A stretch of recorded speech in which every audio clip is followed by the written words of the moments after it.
Okay, mayong mudto na usab kanatong tanan Luzon, Visayas, Mindanao, may mudto Philippines, may mudto world, mayong mudto universe. Ano na po ta mga higala, nila nga itong tulumanon sa kahanginan, CONA, Catechesis on Air. Okay, adlaw karon nga Martes, pizza 28 na kini mga higala sa bulan sa Oktobre. Okay, yan, no? So, ang atong saint, ari kita may gala sa atong saint of the day. Dili ka na ito malimtan ng saint of the day. Abay na may gala ang atong saint of the day karon October 28, Martes. Walay lain kung dili, duhani, si San Simon o si San Judas. San Simon the Zealot o si Saint Jude, si San Judas Tadeus, no? May gala kini sila nangahimo ni silang mga santos. Kini si San Simon, he preached in Egypt and then went to Persia with Saint Jude, where both suffered martyrdom. Saint Jude, the brother of Saint James the Lesser, relative of our Lord Jesus and author of one of the epistles may gala, no? Invoke in desperate condition, si Saint Jude. So karong adlaw may gala dong gihinumduman ang lain na pong patron sa Katolikong simbahan nga mao si San Judas Tadeo o si San Simon ang patriota. Okay, nahala, no? Padayon ta mga higala sa ato ang mga buhaton ni ining kabunton. Bueno, ari na ta mga higala sa ato ang topic. Why does God allows temptation? The reason why God allows temptation. Ano? Abino dili ta maghimo-himong ato ang tubag. Si Saint Thomas ang atong sundon kining gitudlo ni Santo Tomas, no? God allows temptation in order to foster spiritual growth. Mao din na nga misugot gyud ang atong Ginoo mga higala nga duna gyud tentasyon aron nga mas matud pa malig-on mulambo kita sa atong espirituhanon nga kahimtang. Kini kung tentasyon mga higala labi nag-imong mapatigbatukan, no, mas mulig-on gyud ang imong pagtuo. Muna nakanindot din ha, sa temptation, no?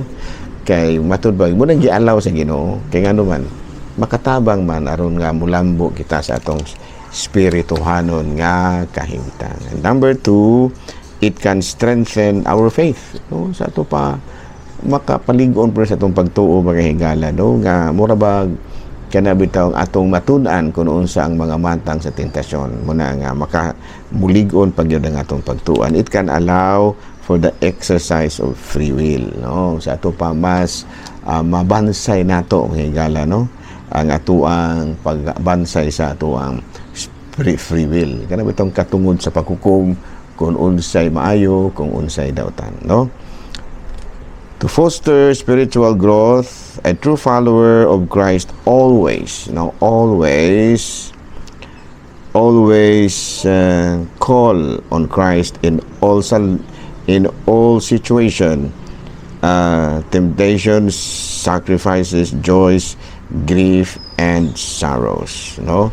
Matud pa sa Matthew 6 chapter 15-13, lead us not into temptation but deliver us from evil. Sa ito pa mo giingon nga foster spiritual growth. A true follower of Christ ang tinud-anay gyud nga sumusunod ni Kristo always call on Christ in all situation. Tanan gyud nga sitwasyon mahigala, no? Mutawag gyud ta sa atong Ginoo, no? Dili gyud ta magpakawala og paglaom, no, ana.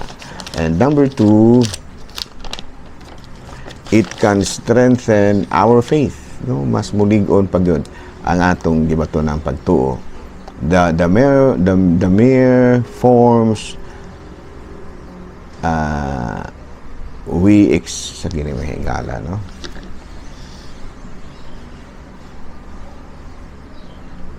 We experience the more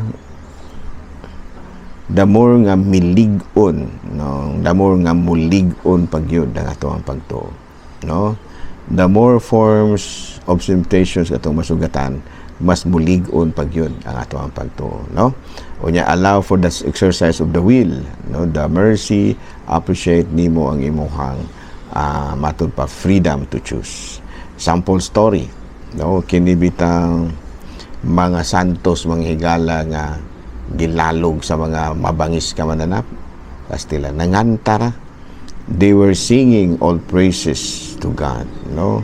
The hardships mas mulig-on ang ilang kaligon. Unya, matud palagi ang ilahang kahiusa sa Ginoo mas mulig-on, no? Ang ato ang bondage with God will always be strong in front of temptation. Kay mutawag man jud kaniya, no? Bitaw na nga kana bitaw kana bang dunay uban nga ganahan kayo musakay anang sakyanan nga kusog kayo ang driver mapadlagan. Kaya ano man, mas mulig-on ang ilang prayer life. No, kana bitaw ang driver kusog kayo mapadlagan, mas mulig-on kuno ang ilahang kinabuhing maampuon. Nga naman, tungod kay na may delikado kay nga tentasyon na madisgrasya sun bako.